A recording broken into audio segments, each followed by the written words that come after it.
Good evening, नमस्ते। मैं रामोद Singh SLA legal adviser आज आपके बीच में एनुअल जनरल मीटिंग, जो कंपनीज की एनुअल जनरल मीटिंग होती है, उस पर डिस्कशन करते हैं। द कंपनीज एक्ट 2013 के सेक्शन 96 के अनुसार एनुअल जनरल मीटिंग क्या होती है। इससे पहले कि मैं कुछ बोलूं, एनुअल जनरल मीटिंग पर इसलिए वीडियो बनाया है क्योंकि हमारा इंस्टीट्यूट, जिसका मैं उत्तर प्रदेश का चेयरमैन हूँ, एनुअल जनरल मीटिंग कर रहा है 16 मार्च को, और मेरी तबीयत अच्छी ना होने की वजह से टूर करना मेरे लिए बहुत सुविधाजनक नहीं होगा, तो हमने अरेंज कर दिया है, हमारे कोई गए हुए।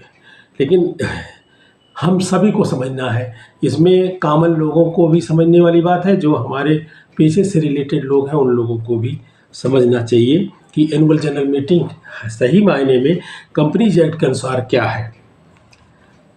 Every company other then A one person company shall in every year hold in addition to any other meetings a general meeting as its annual general meeting and shall specify the meeting as in the notice calling it, and not more than 15 months shall elapse between the date of one annual general meeting of a company and that of the next।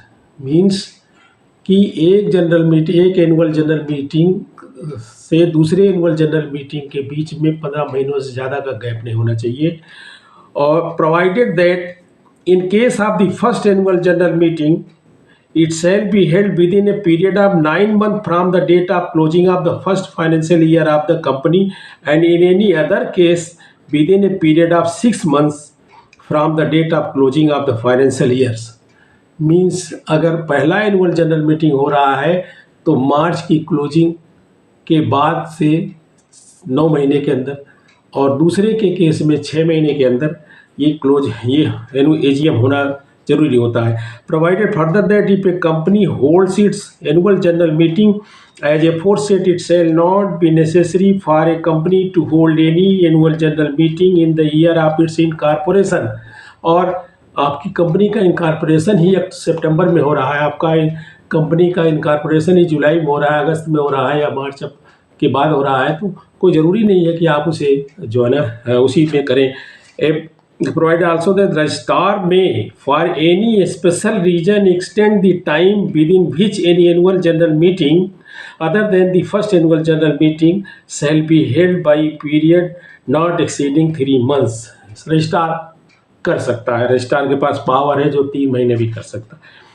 Every annual general meeting shall be called during business hours. Business hours का मतलब हुआ है कि 10 से 6 बजे के बीच में, duty hours में। कोई नेशनल हॉलीडे नहीं होना चाहिए। और ज़्यादातर एनुअल जनरल मीटिंग्स होती हैं, जो कंपनियां 5 दिनों का सप्ताह रखती है, उन 5 दिनों के सप्ताह के बीच में जो दिन पड़ते हैं उनमें ही करते हैं। तो every annual general meeting shall be called during business hours that is between 9 AM and 6 PM। 9 AM and 6 PM and on any date that is not a national holiday। ये हो गया। और कौन सी जगह पे करेंगी? जहाँ पे कंपनी रजिस्टर्ड है, जैसे हमारा इचला रजिस्टर्ड है हैदराबाद में, तो वही होगा। और अगर कोई ज़रूरी नहीं है तो वो आस-पास के टाउन में हो सकता है, उसी टाउन में दूसरी जगह पे भी हो सकता है, विलेज में हो सकता है, कहीं भी। Provided that annual general meeting of an unlisted company में be held at any place in India if consent is given in writing और by electronic mode by any other members in advance.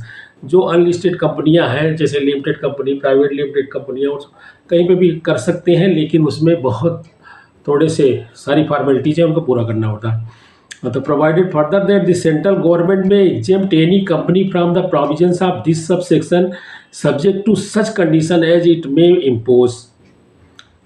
इसमें central government कर सकती है, exempt कर सकती है, जैसे हमारे कोई कर सकती है, क्योंकि यहाँ सेंट्रल गवर्नमेंट के लोग हमारे नॉमिनी डायरेक्टर्स हैं।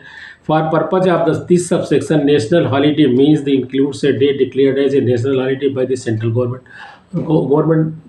सेंट्रल नेशनल हॉलीडे का मतलब ये सैटरडे तो सिर्फ नेशनल हॉलीडे नहीं है, एग्जाम कर सकता है, कोई एग्जाम कर सकता है।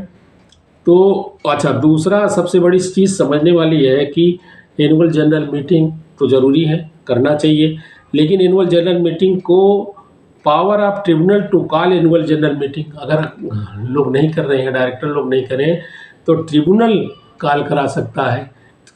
कोई आदमी वहाँ जा कर के अप्लाई करे और कॉल करा करके एनुअल जनरल मीटिंग हो सकती है। 97 में देखिए 97 में क्या बोलता है, if any default is made in holding the annual general meeting of a company under section 96, the tribunal may not withstanding anything contained in this act or the article of the company on the application of any member of the company call or direct the calling of an annual general meeting of the company and give such ancillary or consequential direction as the tribunal thinks expedient।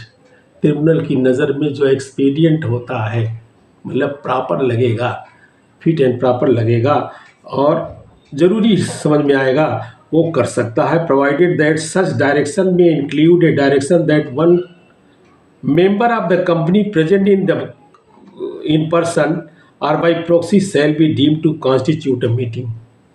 Proxy के माध्यम से या person में के रूप में।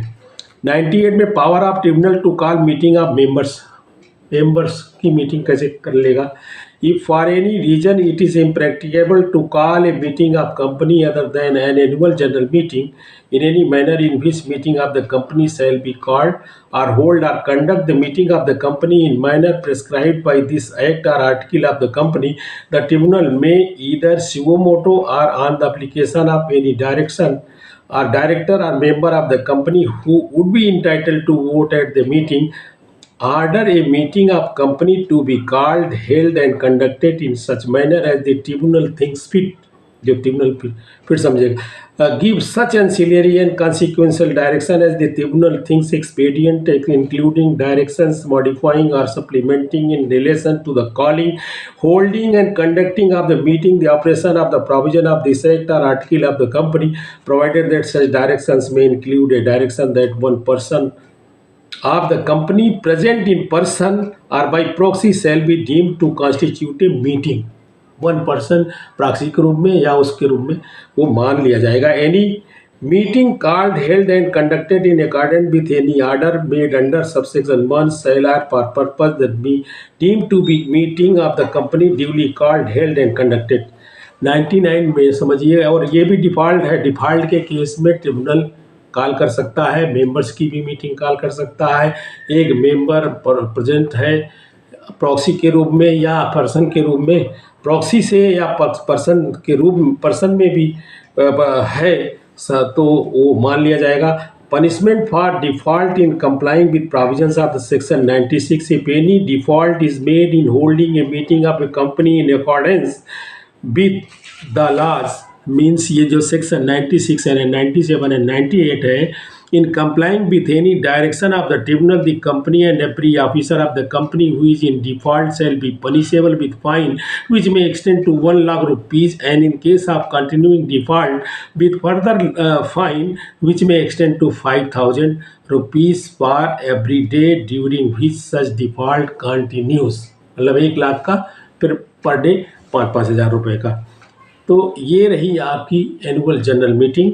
आशा है कि आप लोगों ने समझने की कोशिश किया होगा। समझे हैं तो लाइक करें, सब्सक्राइब करें, शेयर करें और आगे बढ़ाएं। Thank you very much.